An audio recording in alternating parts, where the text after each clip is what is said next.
आज के इस वीडियो में मैं पुनः आपके सामने विद्यापति द्वारा रचित पदावली से पद संख्या 23 लेकर आपके सामने उपस्थित हुआ हूं। हम जानते हैं कि विद्यापति श्रृंगारिक कवि के रूप में चर्चित हैं। हालांकि उनके संदर्भ में बातें आती हैं कि वे भक्त कवि थे या श्रृंगारिक, तो विवाद चलता रहा, चलता रहेगा। लेकिन यह जो पद है इसमें हम देखेंगे कि विद्यापति ने उनका जो अपना श्रृंगारिक भाव है उसको उन्होंने इसमें व्यक्त किया है। तो आइए इस पद संख्या 23 को हम पढ़ें, समझें। तो कवि ने इस पद में सद्य स्नाता अर्थात अभी अभी तुरंत नहाकर आई हुई उस नायिका के सौंदर्य का वर्णन किया है जो हर किसी पाठक के मन को आकर्षित करने में पूर्णतः सफल है। कवि कहते हैं, कामिनी करय सनाने, कामिनी करय सनाने, हेरि तहि हृदय हनय पंचवान। कहने कवि कि कामिनी अर्थात जो नायिका है वह स्नान कर रही हैं, नहा रही हैं, और इस नहाती हुई नायिका को देखकर हेरि तहि अर्थात उसको देखकर हृदय हनय पंचबान, जो कामदेव हैं उस नायिका के नहाते हुए स्वरूप को देखते ही लगता है जैसे कि हृदय में, नायक के हृदय में कामदेव उफान मारने लगते हैं। यानी कामदेव लगता है जैसे कि अपने पंचवान से उस नायक के हृदय को बेध रहा हो। यानी जो नहाती हुई नायिका है उसके सौंदर्य को देखकर नायक का हृदय कमो दीप्त हो उठता है। आगे कवि कहते हैं, चिकुड़ गड़य जलधारा, जनि मुख शशि डरय रोए अंधारा। चिकुड़ अर्थात केश, बाल। नहाते हैं तो स्वाभाविक सी बात है कि बाल पूरा का पूरा भीग जाता है। अब कह रहे हैं, चिकुड़ गड़य जलधारा, तुरंत नहाकर नायिका निकली है तो उसके बाहर आते ही उसके बाल से जल की धारा लगता है जैसे प्रवाहित हो रही हैं। कवि नायिका के बाल से गिरते हुए इस पानी की जो उपमा उन्होंने दी है वो कहते हैं, जानी मुख शशि, लगता है जैसे उसके चांद स्वरूप जो उनके मुंह हैं उससे डरकर रोए अंधारा, यानी उनके जो अंधारा रूपी बाल, काले काले जो बाल हैं, लगता है जैसे कि उस चंद्रमा रूपी मुख को देखकर जो अंधकार रूपी उनके बाल हैं वह रो रहे हैं। गजब की उपमा कवि ने दी है। यानी बाल से जो पानी टपक रहे हैं, गिर रहे हैं, जलधारा बह रही है नीचे। कवि कहते हैं कि चंद्रमा रूपी मुख को देखकर ही उससे भय खाते हुए अंधकार रूपी जो उनके बाल हैं उससे जल की धारा बह रही है। वो जैसे मानो रो रहे हैं कि अब उसे भागना ही पड़ेगा। आगे कवि कहते हैं, कुछ जुग चारु चकेवा, नी अकल मिलत आन कोने देवा। कवि यहाँ पे कहते हैं कुछ अर्थात स्तन। कहते हैं कि उस नहाई हुई जो तुरंत तुरंत नहा के जो नायिका आई है उसका जो वेश दिखता है बाहर से, जो उसके शरीर की जो उसके शरीर का जो सौंदर्य है उसको देखते हुए कवि कहते हैं कुछ जुग, यानी उस नायिका के दोनों जो स्तन हैं चारु चकेवा, लग रहा है जैसे सुंदर चकेवा पक्षी की तरह गोल सुडूल दिखाई पड़ रहा है।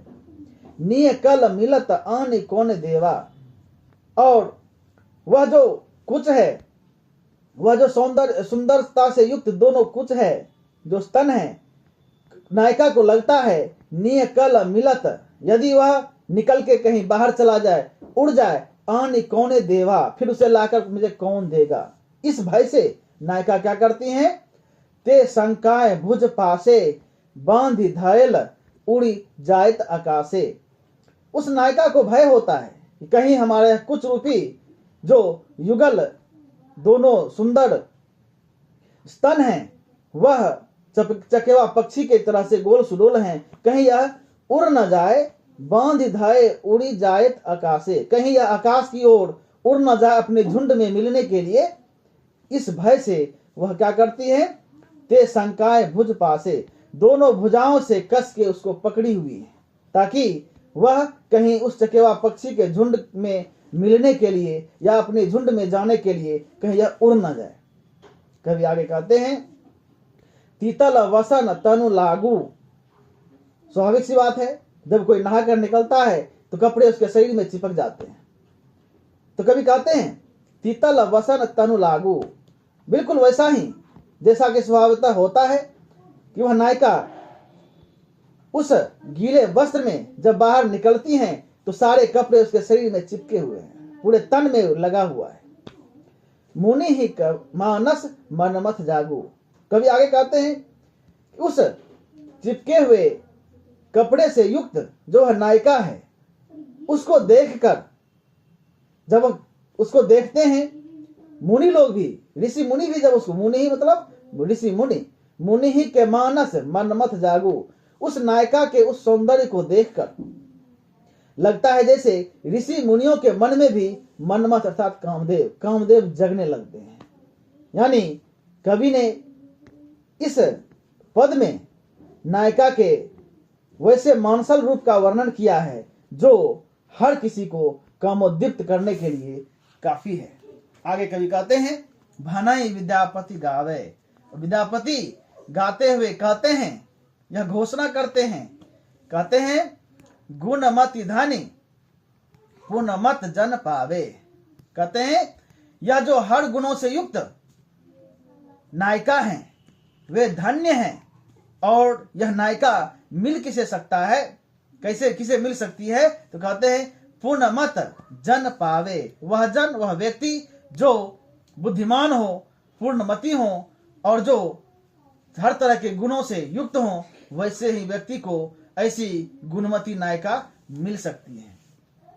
तो इस पद में हम देखते हैं कि विद्यापति ने एक सद्य स्नाता नायिका के आकर्षक रूप का वर्णन किया है, मानसल रूप का वर्णन किया है, जो हर किसी को आकर्षित करने में, हर किसी के दिल में, एक तरह से कह सकते हैं कि हर किसी के दिल को कामोद्दीप्त करने में पूर्णतः सक्षम है। तो हम, जैसा कि कहा भी गया है, विद्यापति बहुत बड़े श्रृंगारिक कवि थे, तो वाकई इस पद को पढ़ने से यह पता चलता है कि कवि ने जिस नायिका का इस रूप में मानसल वर्णन किया है, वाकई वह हर किसी को कामोद्दीप्त, कामोत्तेजक करने में पूर्णतः सक्षम दिखाई पड़ता है। हालांकि वर्तमान समाज की दृष्टि से देखा जाए तो यह पद कहीं न कहीं युवा पीढ़ी पर नकारात्मक प्रभाव ही डालेगा, लेकिन बात श्रृंगार की है, जो कि हमारे अंदर 9 प्रकार की भावनाओं में एक रति नामक भाव भी है, जिससे श्रृंगार रस उत्पन्न होता है। तो यह भी हर इंसान के लिए जरूरी है, और कवि ने कहीं न कहीं इसी भाव से सीख लेकर, इसी भाव से ग्रसित होकर इस पद की रचना की है। तो आज का जो यह वीडियो है यही समाप्त होता है, और यदि आपको यह पद अच्छी लगे, यह व्याख्या अच्छी लगी हो, तो आप हमारे चैनल को लाइक, सब्सक्राइब और शेयर करेंगे। धन्यवाद।